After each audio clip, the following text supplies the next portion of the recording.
A história está repleta de contos sobre impérios e civilizações grandiosas, de povos que conquistaram e que foram conquistados, deixando a sua marca na história. No vídeo dessa semana, voltaremos no tempo e vamos explorar um dos povos que causaram muitas mudanças no final do período conhecido como a Idade do Bronze, os chamados Povos do Mar. Sendo um dos povos que geram debates há muitos anos quanto à sua origem e quanto às suas motivações que levaram às agitações daquele período, analisaremos as hipóteses e o que a arqueologia nos mostra. Vale mencionar que nenhuma inscrição antiga nomeia essa coalizão invasora como Povos do Mar. Esta é uma designação moderna e foi amplamente popularizada pelo egiptólogo francês Gaston Maspero em 1881. Maspero criou o termo porque os relatos antigos afirmam que essas tribos vieram do mar ou das ilhas, mesmo nunca sendo nomeadas as localizações exatas, abrindo várias possibilidades. Os 3 faraós que registraram seus conflitos e vitórias sobre esse povo misterioso são Ramsés II, ou o Grande, seu filho e sucessor Merneptah, e Ramsés III. Essas fontes egípcias os descrevem em termos de batalha, como o registro da estela de Tanis, que diz em um trecho que eles vieram do mar em seus navios de guerra e ninguém poderia ficar contra eles. Essa descrição é típica das referências egípcias a esses misteriosos invasores. É digno de nota que todas as menções do período nunca se referem a essa força invasora como sendo um povo específico, e vários nomes e vários povos diferentes surgem como sendo parte dessas forças, numa forma de coalizão militar. Mesmo não tendo um nome específico ou uma localização específica, temos indícios de quais povos poderiam ser e qual seria a motivação por trás desses ataques. Ramsés o Grande, no início de seu reinado, teve de enfrentar os poderosos hititas que tomaram o importante centro comercial de Kadesh, na atual Síria. E em 1274 a.C., Ramsés liderou seu exército para expulsá-los, no que ficou conhecida como a Batalha de Kadesh. Sua reivindicação de vitória menciona o nome de alguns grupos que fariam parte de uma coalizão de povos conhecidos por serem piratas e mercenários, os chamados Sherdan ou Sherdanu. Em seu relato, os povos do mar são mencionados como aliados dos hititas, mas também como servindo em seu próprio exército como mercenários. Nenhuma menção é feita de onde eles vieram ou quem eles eram, mas esses relatos demonstram que eram um grupo famoso naquela época por suas habilidades em combate. Ramsés também relata como, no segundo ano de seu reinado, derrotou essa coalizão em uma batalha naval na costa do Egito. Esta batalha parece ter envolvido apenas o povo chamado de Sherdan, ou, pelo menos, eles são os únicos mencionados, porque após a batalha, muitos acabaram sendo integrados no exército de Ramsés, e alguns serviram até como guarda-costas de elite. E mesmo com essa aparente subjugação dessa força invasora, não tinham sido completamente neutralizados. O sucessor de Ramsés II, o faraó Merneptah, continuou a ser perturbado pelos povos do mar, que se aliaram aos líbios para invadir o delta do Nilo. Merneptah escreve como no 5º ano de seu reinado, Mereiê, o chefe dos líbios, aliou-se aos povos do mar para invadir o Egito. Ele se refere aos aliados líbios como vindos dos mares do norte e os nomeia como sendo de territórios chamados de Equeleste, Teresh, Luca, Shequelesh e os já conhecidos Sherdan. Desde então, os estudiosos tentaram identificar onde estavam essas terras e por quais nomes elas passaram a ser conhecidas, mas sem sucesso. Há tantas teorias em torno de quem eram os povos do mar quanto há estudiosos para refutá-las. Fossem eles quem fossem, Merneptah os descreve como adversários formidáveis, e em suas inscrições nas paredes do templo de Karnak e na estela de seu templo funerário, tem muito orgulho em derrotá-los. Neste ponto da história, Parece que os povos do mar estavam procurando estabelecer assentamentos permanentes no Egito, pois a força invasora trouxe consigo dezenas de bens domésticos e ferramentas de construção. Merneptah encontrou os povos do mar no campo próximo à cidade de Perirê, onde as forças egípcias combinadas de infantaria, cavalaria e arqueiros matou mais de 6.000 de seus oponentes e levou cativos membros da família real líbia. Merneptah reivindicou a vitória completa e as fronteiras do Egito estavam novamente seguras. Para celebrar sua conquista, ele teve a história imortalizada na inscrição de Karnak na famosa estela de Merneptah, encontrada em seu templo funerário em Tebas. A conclusão da estela Merneptah diz em parte: os príncipes prostram-se dizendo paz. Nenhum dos 9 arcos ousa levantar a cabeça. Terrenu é saqueada enquanto Hati é pacífico. Canaã é tomada por todos os males. Asquelon é levado e Gézer é apreendido. Enoã é feito como que nunca existiu. Israel é desperdiçado sem sementes. Cor é feito de viúvas pelo Egito, e todas as terras estão em paz. Todos os que viajam foram subjugados pelo rei do Alto e Baixo Egito.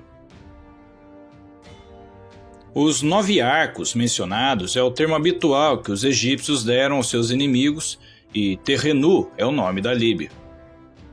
A inscrição anuncia como Merneptah derrotou todas as regiões que se levantaram contra o Egito e as subjugaram, forçando-as a selarem a paz com ele. A estela de Merneptah é a primeira vez que a nação de Israel é mencionada em registros achados até então, e, curiosamente, não se refere a um país ou região, mas a um povo. Como os povos do mar, essa referência a Israel continua a intrigar historiadores e pesquisadores atualmente. Já no reinado do faraó Ramsés III, os povos do mar atacaram e destruíram a cidade de Kadesh, que era de domínio egípcio e, como haviam feito no tempo de Ramsés II, tentaram uma invasão no Egito, começando com incursões rápidas ao longo da costa antes de se dirigir para o delta do Nilo. Ramsés III os derrotou em 1180 EC, mas eles tentaram mais uma vez invadir o Egito. Em sua própria inscrição da vitória, em Medinet Habu, Ramsés III descreve a invasão. Os países estrangeiros conspiraram em suas ilhas. Nenhuma terra pôde resistir às suas armas. Derrate, Code, Carquemish, Arzawa e Alásia, sendo cortadas ao mesmo tempo. Um acampamento foi montado em Amurru. Desolaram seu povo e sua terra era como aquela que nunca existiu. Eles estavam avançando em direção ao Egito, enquanto a chama estava preparada para eles. Sua confederação era a união de Pelezete, Tjeker, Shekelesh, Denem e Veshesh. Seus corações estavam confiantes quando disseram: nossos planos terão sucesso.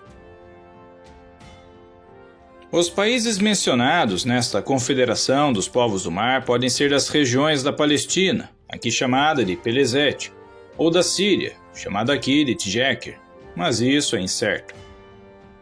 É evidente, porém, que se trata dos mesmos grupos, com algumas variações, que atacaram o Egito com os líbios no tempo de Merneptah. Nesta invasão, como na anterior, os povos do mar aliaram-se aos líbios e, como observa Ramsés III, estavam confiantes na vitória. Eles já haviam destruído o estado hitita, referido aqui na inscrição como Hati, em cerca de 1200 AEC, e quando Ramsés III escreve eles estavam avançando em direção ao Egito, ele provavelmente estaria dizendo que eles estavam avançando firmemente sem oposição. Ramsés III teria ciência dos confrontos de seus antecessores com essas pessoas e que eles deveriam ser levados muito a sério. Ele decidiu mudar de estratégia, usando táticas de guerrilha. Ele armou emboscadas ao longo da costa e dentro das margens do delta do Nilo, usando de seus arqueiros, posicionando-os escondidos ao longo da costa para chover flechas sobre os navios dos invasores. Uma vez que a tripulação dos navios estava morta ou se afogando, as embarcações eram incendiadas com flechas flamejantes. O ataque por mar havia sido esmagado e Ramsés III, permitindo que voltasse sua atenção para o que restava da força invasora em terra. Ele empregou as mesmas táticas de antes e os povos do mar foram finalmente derrotados ao largo da cidade de Jarri em 1178 a.C. Os registros egípcios novamente detalham uma vitória gloriosa em que muitos dos povos do mar perdem a vida, outros sendo levados cativos e assimilados para o exército e a marinha egípcia ou vendidos como escravos. Após sua derrota para Ramsés III, os povos do mar desaparecem na história. Os sobreviventes da batalha talvez tendo sido assimilados à cultura egípcia. Nenhum registro indica de onde eles vieram e não há relatos deles depois de 1178 a.C.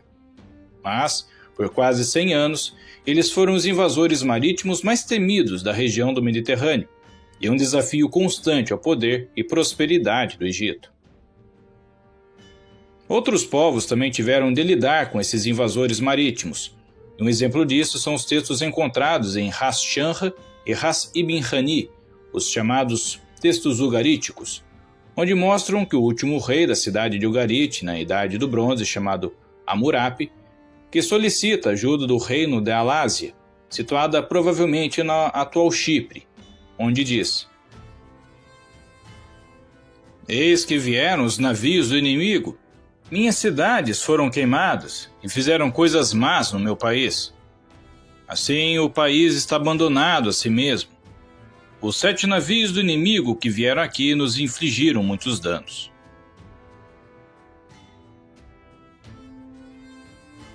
É notável que essa confederação de invasores navais trouxesse caos e violência para as cidades costeiras da região do Mediterrâneo entre 1276 a 1178 a.C., em especial no Egito.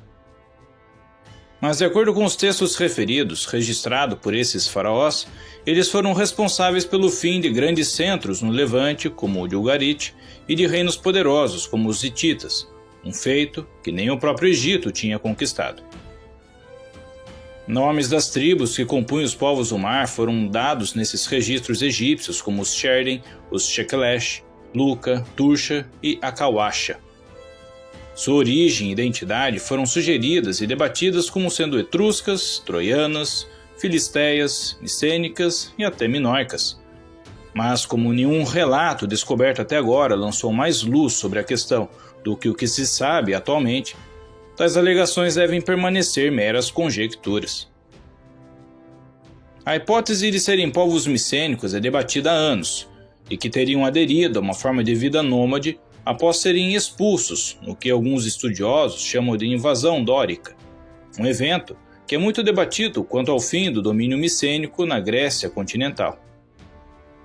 O historiador Michael Wood sugere uma grande similaridade com as descrições físicas de armamentos e armaduras nos registros egípcios desses invasores com os micênicos.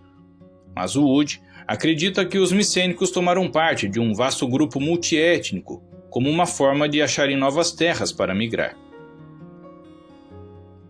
No entanto, o linguista inglês John Chadwick defende o oposto, de que as cidades micênicas foram atacadas por povos vindos da Anatólia, de povos possivelmente lídios, empurrando-os para o nordeste em oposição à hipótese da invasão dórica, que teria ocorrido a partir do norte que os empurraria ao sul. A hipótese de Chadwick é baseada na afirmação do historiador Tucídides de Atenas, onde ele menciona o fim dos micênicos em sua obra, A História da Guerra Peloponesa. Pois nos primeiros tempos os helenos e os bárbaros da costa e das ilhas foram tentados a recorrer à pirataria, sob a conduta de seus homens mais poderosos. Cairiam sobre uma cidade desprotegida por muros e saqueá-la. Nenhuma desgraça estando ainda ligada a tal conquista, mas até mesmo alguma glória. É bom lembrar que essas são hipóteses, não afirmações pautadas em provas. A hipótese de que os povos do mar se originam de territórios na Anatólia é aventada pelo fato de ter havido uma grande fome no mesmo período, como mostram os já citados textos ugaríticos. Pesquisas paleoclimatológicas mais recentes mostram também um aumento na aridez da região do Mediterrâneo Oriental, associadas à oscilação do Atlântico Norte nesta época, trazendo condições mais úmidas para a Europa Central, mas secas para o Mediterrâneo Oriental. Tendo assim, feito com que vários povos dessa região adotassem uma forma de vida nômade e adotado a pirataria para sobreviver, uma situação que é amplamente associada ao colapso da Idade do Bronze. Há também os chamados povos Shekelesh, que são mencionados pelos egípcios e pelos hititas, como evidenciado em uma carta do rei hitita Suppiluliuma II, em uma carta ao governador de Ugarit, e que os Shikalayu eram aqueles que vivem em navios. Dada a sua associação com navios, alguns estudiosos concluem que os Shikalayu eram um grupo de piratas que vieram de algum lugar, presumivelmente uma ilha, que é conjecturada como sendo na Sicília ou na Sardenha, ou em algum outro lugar no Mar Tirreno.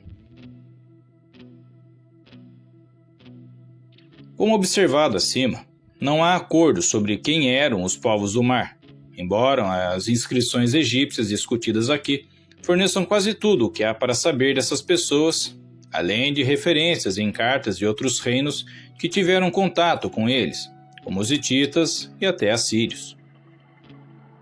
O período do colapso da Idade do Bronze é associado com várias catástrofes meteorológicas e atividades geológicas poderosas.